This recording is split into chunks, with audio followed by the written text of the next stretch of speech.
آپ کو معلوم ہے کہ حضرت موسیٰ علیہ السلام کو جب تورات پر طلب کیا گیا تو کوہ طور پر تورات دینے کے لیے،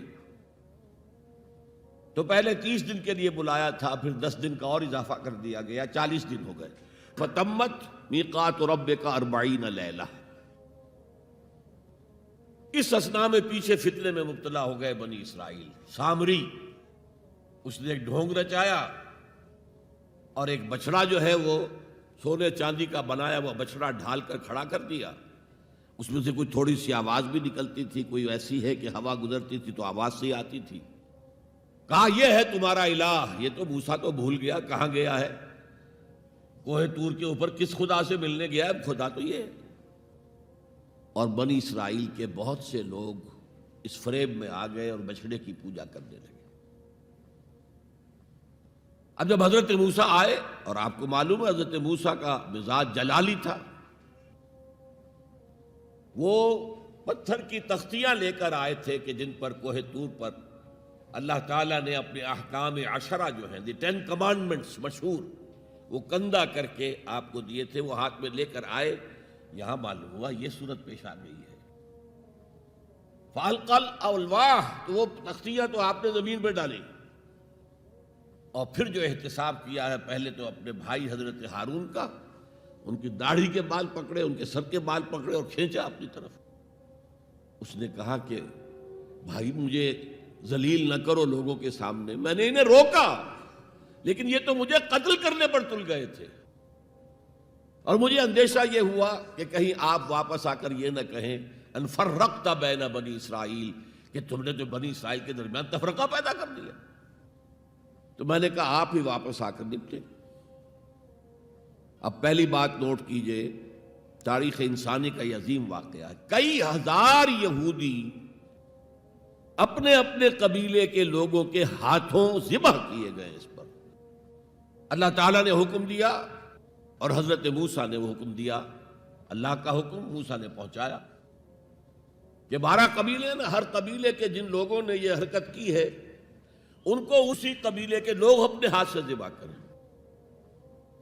اب یہ بہت بڑی توبہ تھی، بہت بڑی توبہ تھی، بہت بڑی توبہ تھی، اپنے قبیلے کے لوگوں کو قتل کر دینا۔ پھر وہ 70 نمائندے لے کر تمام جو بڑے لوگ تھے کوہ طور پر حاضر ہوئے، اجتماعی طور پر اللہ سے عفو و درگزر کی درخواست بھی کرنے کے لیے۔ وہاں اللہ نے زبردست زلزلہ بھیج دیا، محسوس ہوا اب سب ہلاک ہو جائیں گے۔ حضرت موسیٰ نے کہا پروردگار تو چاہتا تو مجھے اور اس قوم کو پہلے ہی ہلاک کر دیتا، تو ہمیں نکال کر لایا ہے آل فرعون کے پنجوں سے، تو نے ہمیں نجات دی ہے، تو پروردگار ہمارے لیے اپنی رحمت طے کر دے، لکھ دے، فاکتب لنا، ہمارے لیے طے کر دے، لکھ دے اپنی رحمت۔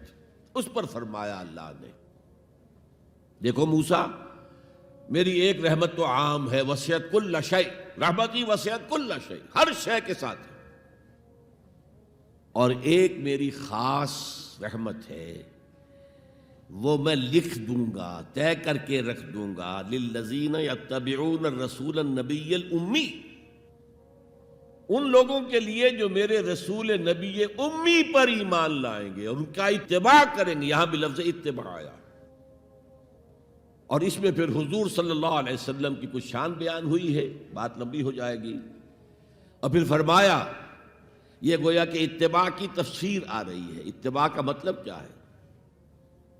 فالذین آمنوا بہ وعزروہ ونصروہ واتبعوا النور الذی انزل معہ اولئک ھم المفلحون، تو جو لوگ ان پر ایمان لائیں گے اور جو ان کی تعظیم کریں گے اور جو ان کی نصرت کریں گے، مدد کریں گے، اور جو اس نور کی پیروی کریں گے جو ان کے ساتھ نازل کیا جائے گا، تو وہی ہوں گے مفلحون، وہ ہوں گے کامیاب ہونے والے، فلاح یافتہ لوگ وہ ہوں گے جو یہ 4 رشتے ہمارے اس رسول نبی امی کے ساتھ پختگی کے ساتھ قائم کر لیں۔